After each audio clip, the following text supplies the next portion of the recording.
और यूजीसी को लेके पूरे देश में जिस तरह से माहौल बनाया जा रहा है, बन रहा है, कहे कि पेतरा फेंका गया है। यूजीसी के नए नियम आए, सरकार को लागू करने चाहिए थे। और जिस तरह से गुंडागर्दी हो रही है, तो हम ये भी देख रहे हैं कि कौन से चैनल कितने चिल्ला रहे हैं।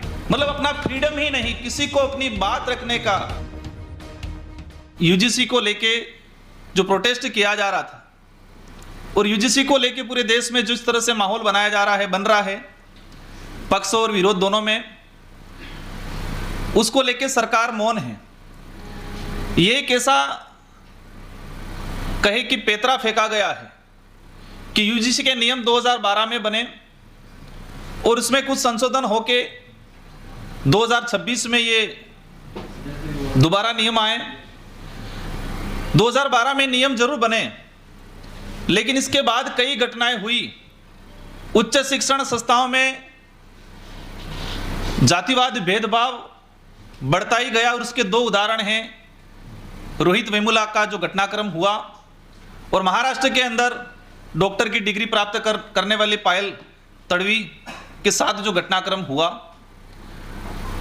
और उसी को लेके आज यूजीसी को नए नियम आए, लेकिन सरकार मौन है। सरकार हर तरफ एक वोट बैंक की राजनीति कर रही है। यूजीसी के नए नियम आए, सरकार को लागू करने चाहिए थे और यही देश का आम सभी यूनिवर्सिटी के युवा इस बात को लेके बात उठा रहा है।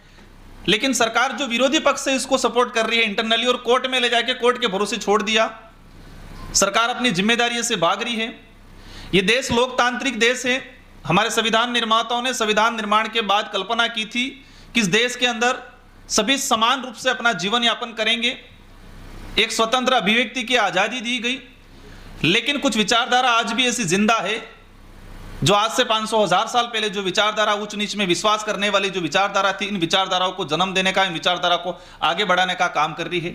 और ऐसी विचारधारा आज देश की कई उच्च शिक्षण संस्था हो, कई समाज में है, कई क्षेत्र में ये आज भी फैला रहे हैं, हम सोशल मीडिया पे देख रहे हैं। और जिस तरह से गुंडागर्दी हो रही है, इलाहाबाद यूनिवर्सिटी का भी एक वीडियो सामने आया कि इलाहाबाद यूनिवर्सिटी के छात्र बैठ के यूजीसी पे चर्चा कर रहे हैं और बाहर के एक बजरंग दल के नेता जाके अंदर जाके, जो यूनिवर्सिटी का छात्र भी नहीं है, जाके गुंडागर्दी करके बच्चों के साथ मारपीट की गई है।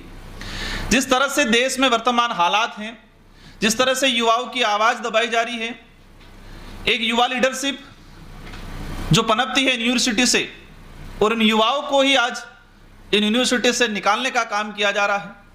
कई राज्यों में इन सरकारों ने चुनाव ही बंद करा दिए हैं ताकि युवा लीडरशिप नहीं पनपे। और युवा लीडरशिप पनपेगी तो स्वाभाविक है कि सही गलत पे सवाल करेगी, अन्याय होगा वह बात रखेगी, इस देश की बर्बादी हो रही है तो वहां पर भी अपनी बात रखेगी। आज जिस तरह से देश में माहौल बनाया गया है, मैं देख रहा था हमारे जो प्रेस कॉन्फ्रेंस की जा रही है, तो कौन कौन से चैनल आए हैं, किन किन चैनलों को इन्वाइट किया था, लगभग सभी चैनलों को इन्वाइट किया होगा।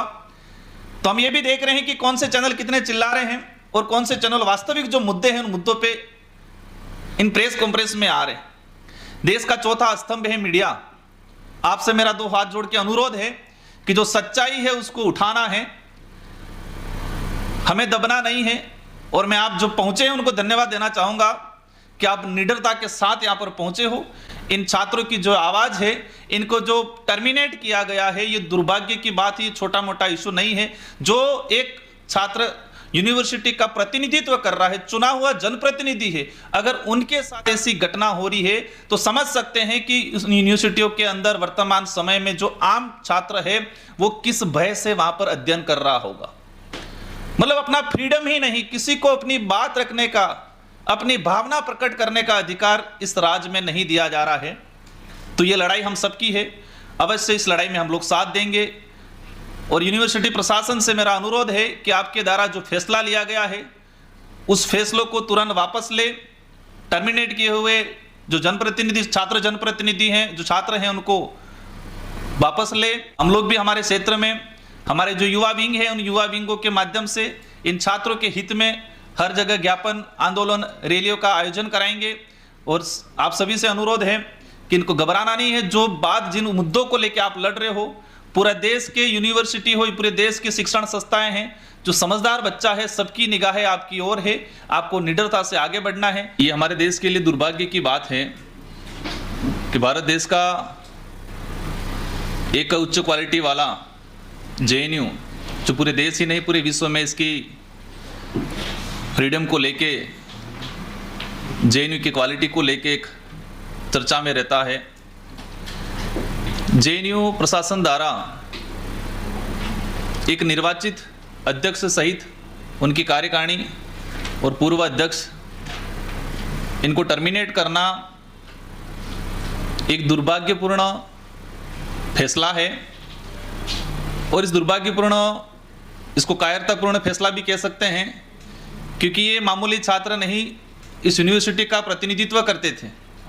8 से 9 हज़ार बच्चों का प्रतिनिधित्व कर रहे हैं। इनको जेएनयू के छात्रों ने चुना गया है।